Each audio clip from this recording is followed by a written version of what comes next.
Queridos hermanos, como comentábamos al comenzar la Santa Misa, estas lecturas que acabamos de proclamar nos hablan, como veis, de la elección de Dios, de la llamada de Dios a algunos hombres para que le sigan, para que le sirvan. Hemos visto en primer lugar Isaías, que se consideraba indigno, igual que Pedro: apártate de mí, que soy un pecador. Ante el don maravilloso de servir a Dios, cualquier persona siente su pequeñez, su indignidad.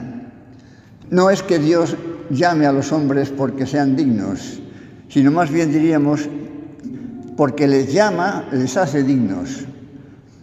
Pero antes de seguir, conviene tener presente que esa llamada que Dios hace, aunque efectivamente aquí se trata de casos específicos que se repiten a lo largo de la historia, los sacerdotes, sucesores de los apóstoles, también los religiosos, las religiosas, pero es bueno, como comentaba también al comienzo, que todos los cristianos sintamos esa pertenencia a Dios. Somos hijos de Dios, somos criaturas de Dios, somos hechura de Dios. Él es nuestro creador y nuestro redentor. A Él pertenecemos totalmente. Aunque evidentemente Él no nos obliga a seguirle, nos deja libres. Nos deja libres para que libremente y por amor y con fe queramos servirle. Y esto lo podemos y lo debemos hacer todos los hombres y mujeres, no solo, como decía, los que sean llamados propiamente a una vida de sacerdocio o también incluso a una vida de apostolado en medio del mundo, que hay tantas vocaciones, en tantas instituciones de la Iglesia, como bien sabéis, en la vida laical, secular, cristianos corrientes, que no se distinguen en nada de los demás, pero que dan un sentido profundo de entrega a su vida para santificarla y para ayudar a otros a que también sigan al Señor. Pues en primer lugar el Isaías, el gran Isaías, el profeta Isaías, sin embargo se considera perdido. Soy hombre de labios impuros, habito en medio de gente de labios impuros y sin embargo he visto al Rey del universo. Pues, queridos hermanos, esto lo podemos decir también nosotros. Todos somos pecadores, hemos cometido pecados o podemos cometerlos desgraciadamente, y sin embargo Dios cuenta con nosotros. No es que sea lo mismo, evidentemente, cometer pecados que no cometerlos, está claro que no. Tenemos que poner los medios para evitarlo y para aprovechar bien la gracia que Dios nos da. Pero nos viene bien, dentro de que ojalá y no cometamos pecados, en cierta manera nos pueden servir para darnos cuenta de nuestra pequeñez, que tenemos que ser humildes, que por nosotros mismos no podemos nada, que es la gracia de Dios la que nos va a hacer eficaces, la que hizo eficaz a Isaías, la que hizo eficaz a San Pablo, nos cuenta también en la segunda lectura, esas apariciones, entre otros, a 500 hermanos, nada menos, y el último a mí, con un abortivo, dice San Pablo. De perseguidor de los cristianos se convierte en el apóstol de las gentes, para que nos demos cuenta cómo Dios puede cambiarnos si queremos colaborar con su gracia. Porque a veces nos vemos tan poca cosa que con una falsa humildad, decimos, yo no soy nada, conmigo yo ya me gustaría, pero no puedo nada. Sí, efectivamente, no puedes nada, pero Dios sí puede. Es lo que también decía San Pablo en alguna de sus cartas: infeliz de mí, ¿quién me librará de este cuerpo de muerte? Y el Señor le dijo, tú no puedes, pero yo sí puedo cambiarte, transformarte. Lo cual no quiere decir que ya a partir de ese momento el hombre escogido o la mujer ya no tengan que hacer ningún esfuerzo y todo les vaya de maravilla simplemente por la gracia de Dios que reciben.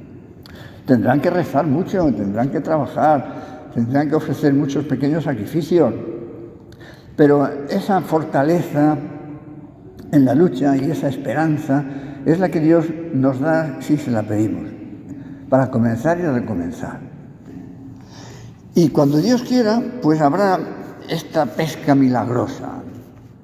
No cabían los peces en las redes, aquellos apóstoles pescadores que conocían el lago de Genesaret como su propia casa y que por tanto sabían cuáles eran las circunstancias de la luna, de la brisa del mar, de la hora incluso de la madrugada en la que se podía pescar.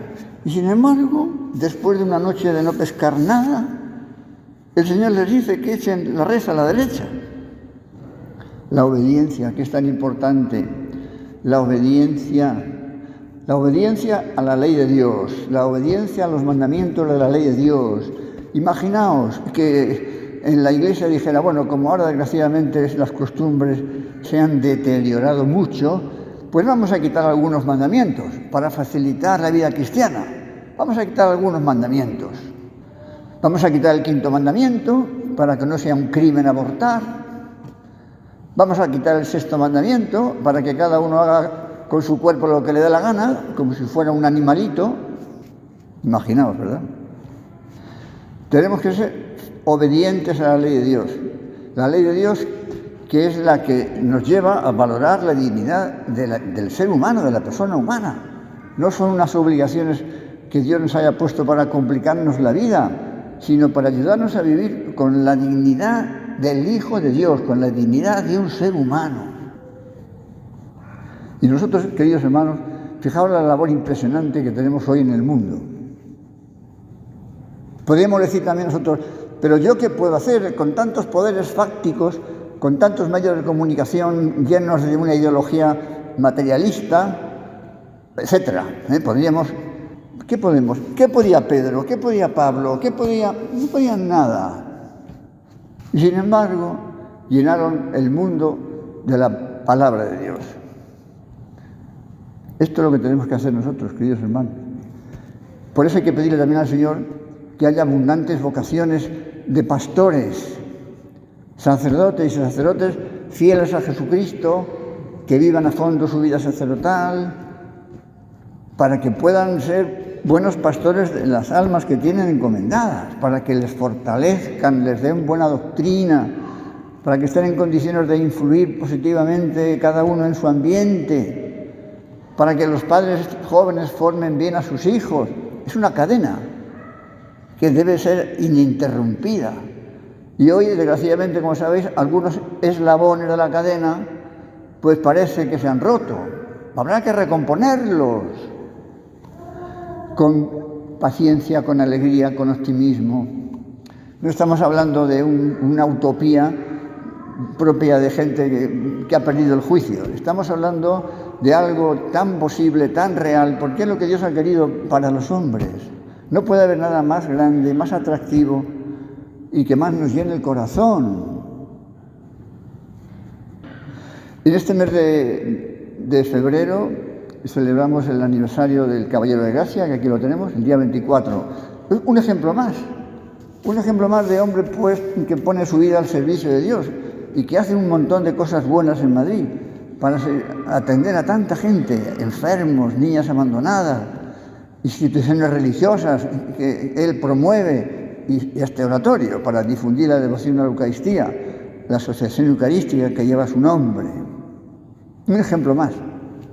Estamos, y con esto ya termino, hoy en este segundo domingo de San José, los 7 domingos que preceden a su fiesta, los dolores y gozos de San José. En este segundo domingo se conmemora el dolor de José al ver que su hijo de María, hijo de Dios e hijo suyo también, nace en un establo, en un lugar de una miseria impresionante.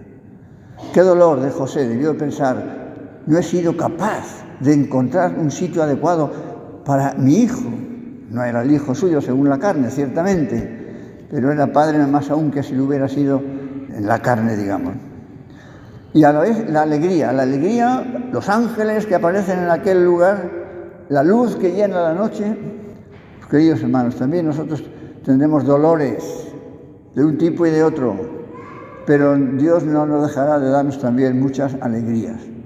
Vamos a pedirle al Señor que vivamos a fondo en nuestra vocación cristiana, que pidamos al Señor muchas vocaciones. Por eso es tan importante familias cristianas de donde suelen salir las vocaciones, como bien sabéis, para lo cual tiene que haber hijos, tienen que nacer los niños.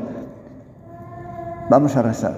Es una tarea apasionante que hace que no nos durmamos y que influyamos todo lo que podamos en el ambiente. Que así sea.